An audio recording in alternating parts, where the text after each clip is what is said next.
De la forêt, on va être à concert. On retourne là. Concert les ailes sous soirée. Concert les ailes, concert les distraction peuple. Peuple, distraction de la musique.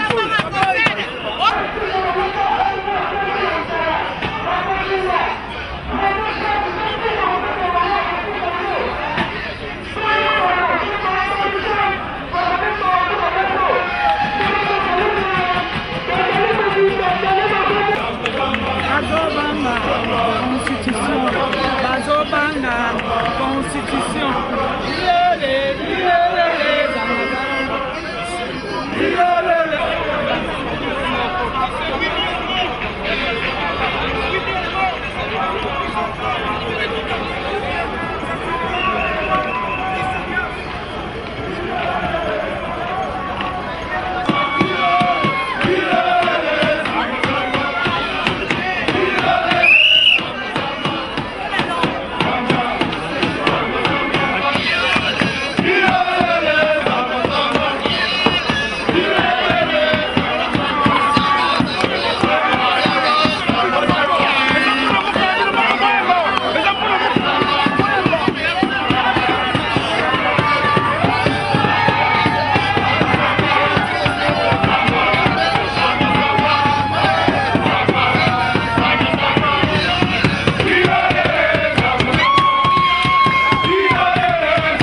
marche oyo tozali kosala yango mpona mboka na biso Congo ezokende malamu te.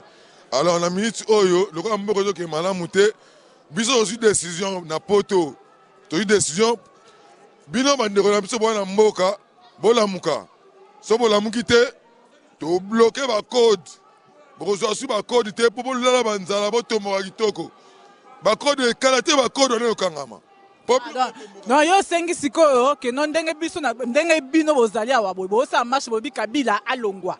Olingi pe ke no bandeko yo nyoso tu baza na Congo. O bino botindela ba code na Kinshasa, o western, o wapi. Olingi pe ke no bango pe ba réagir. Oui, ndenge ezali wana mitindo ese kwei na Belgique awa ekotambola mokili mobimba. Moto akokufa na Congo, akufi na ye po bozo comprendre te. Baboma ba étudiant, bolala na bino na ndaku. Bozo bina no miziki, bozo bota na bino, alors bozo comprendre que Congo c'est un milliard, un million. Oyo ke Congo bongisa biso nyos tukuna. Alors na mo minga ko lobate, o ayebinga na ayebinga ete, na lobika code ezo kanga makalate. Papa, to moni bino awa boza na marche ko yebisa biso marche yango boza yango pona nini? D'abord, merci maman, on a accordé la parole. On a marche les marche pacifique, mais les marche un soulèvement populaire, na ba congolais baza na kati ya mboka parce que na mboka ne makambozo leka. Mais toyebi quand même que na niveau na biso pe bato libanda, to ko sensibiliser la communauté à travers le monde na ba bali kuna ngo to telemaki le lopo na kosenga départ ya kanambe hippolyte. Mais ba marche boy ko zalaka kambala moko te. To ko telemati na départ na ye. Po to lingi mutu wana alongwa na ebonga na mboka na biso aza criminel aza assassin.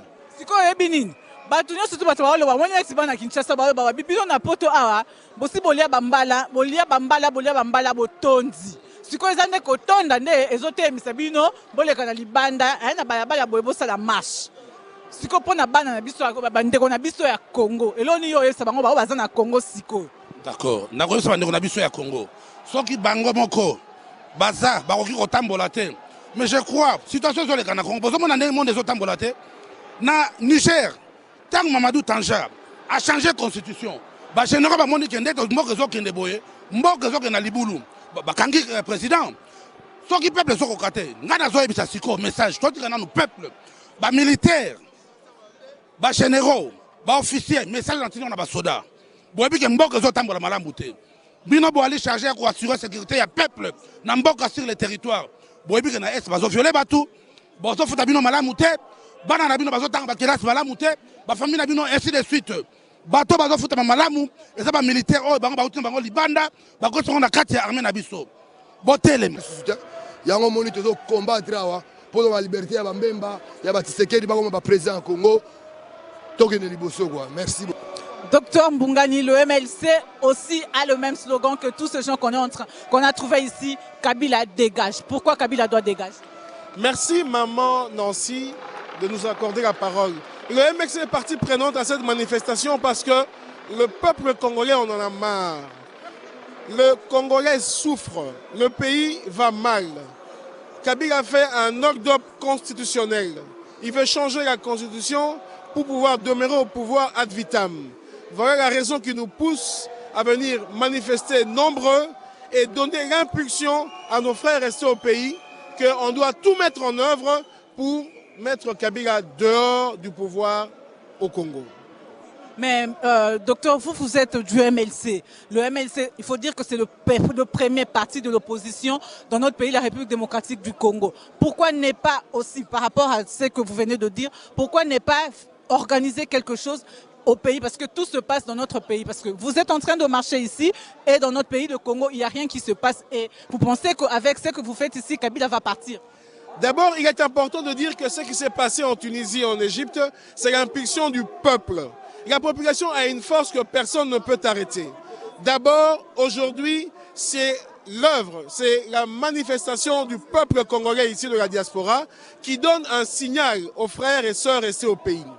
En tant que parti politique, le MLC a l'obligation de dénoncer tout ce qui ne va pas chez nous au pays. Le MLC le fait assez bien. Et moi-même, je les encourage à continuer dans cette voie. Le peuple doit suivre l'exemple de pays arabes pour marcher et demander le départ de Joseph Kabila. Mais nous avons vu quand même en Égypte, en Tunisie, ils ont fait pendant fait en Tunisie, en Égypte par exemple, ils ont fait à peu près 2 semaines, ils ont attendu. Ce n'est pas comme chez nous au Congo, on fait une marche aujourd'hui et puis on attendra 2 mois, 3 mois, même une année après. Quels sont les moyens, les mesures après cette marche aujourd'hui? Qu'est-ce qui va se passer?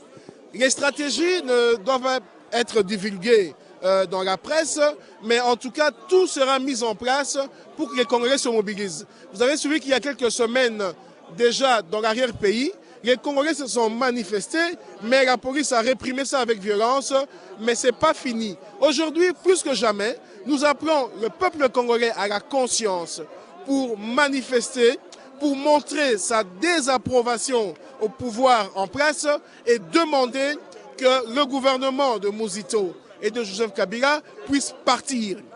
Ils sont en train de faire un coup d'État constitutionnel. Ils veulent changer la Constitution.